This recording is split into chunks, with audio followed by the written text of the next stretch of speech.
10 ஸ்டைலில் செய்கிறதுனால எல்லாமே நம்ம அரைச்சி தான் பண்ண போகிறோம் சரிங்களா. அதுக்கு ஃபஸ்ட்டு லைட்டாக எண்ணெய் விட்டு எண்ணெய் லைட்டாக சூடானோடனே நம்ம ஹோல் ஸ்பைசஸ் இதில் என்னென்ன இருக்குன்னு சொல்கிற மாதிரி இருக்க காஞ்ச மிளகாய், தனியா, பட்டை, லவங்கம், ஏலக்காய், ஸ்டாரு, ஒரு பிரிஞ்சி இலை, அப்புறம் இந்த கல்பாசி சரிங்களா, அப்புறம் கொஞ்சம் சோம்பு, அப்புறம் மிளகு. ஸோ இதெல்லாம் வந்து நம்ம எப்படி சொல்கிறது ஒரு அரை டீஸ்பூன் எடுத்து ஃபஸ்ட்டு நல்லா ட்ரை ரோஸ்ட் பண்ணிவிட்டு எண்ணெயில் அது நல்லா அரைச்சிக்கணும்.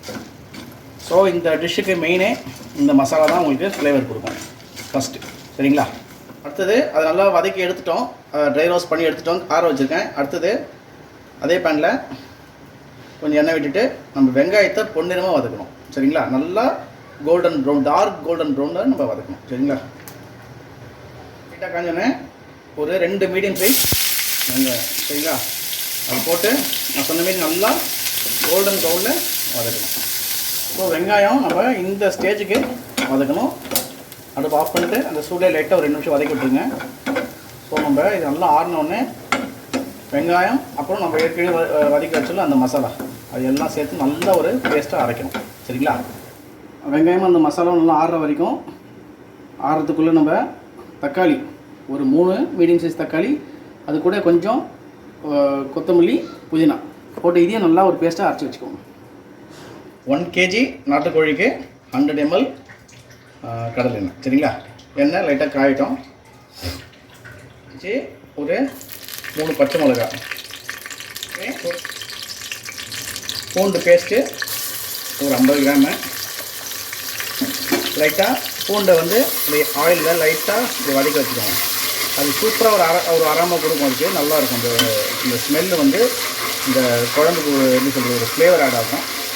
ஸோ லைட்டாக நல்லா வதக்கினதுக்கப்புறம் இஞ்சி அது ஒரு 50 போட்டு எண்ணெயில் நல்லா வதக்கிக்கோங்க. ஃப்ரெண்ட்ஸ் 1 kg நாட்டுக்கோழி நல்லா க்ளீன் பண்ணி கட் பண்ணி வச்சுருக்கேன். இது வந்து தோலோடு தான் போடணும். நாட்டுக்கோழி எப்பவுமே தோலோடு செஞ்சு தான் நல்லாயிருக்கும் டேஸ்ட்டு. இதை அப்படியே நம்ம ஆட் பண்ணிடலாம்.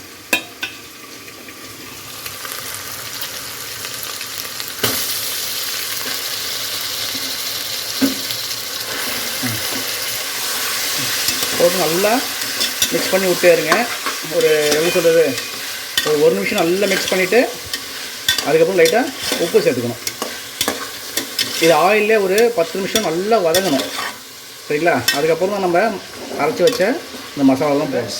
பாருங்கள் ஒரு 5 மினிட்ஸ் நல்லா அந்த சிக்கன்லேருந்தே வந்து தண்ணி வந்துச்சு பாருங்கள். இந்த ஸ்டேஜில் நம்ம சிக்கனுக்கு தேவையான இந்த உப்பு மட்டும் போட்டுக்கணும். போட்டு நல்லா மிக்ஸ் கொடுங்க சரிங்களா. ஃப்ரெண்ட்ஸ் நம்ம அந்த ஆனியன் அந்த ஹோல் ஸ்பைசஸ்லாம் அரைச்சோம்ல அந்த மசாலா பாருங்கள் சூப்பராக ரெடி ஆகிடுச்சு. இப்போது நம்ம அப்படியே சிக்கனில் கொட்டிடலாம்.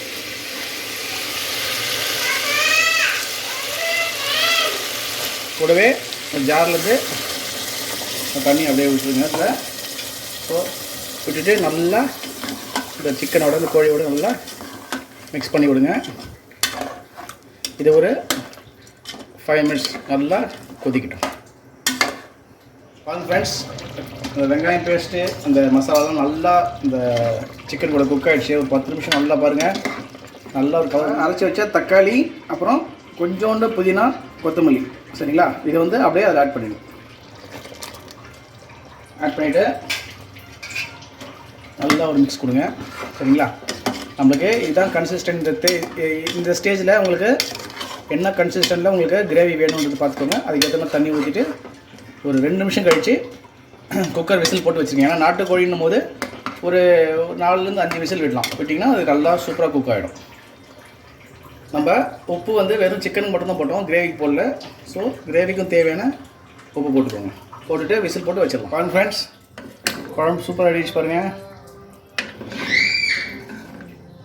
ஸோ இட்லி, தோசை, சாப்பாடு எல்லாத்துக்கும் சூப்பராக இருக்கும். அது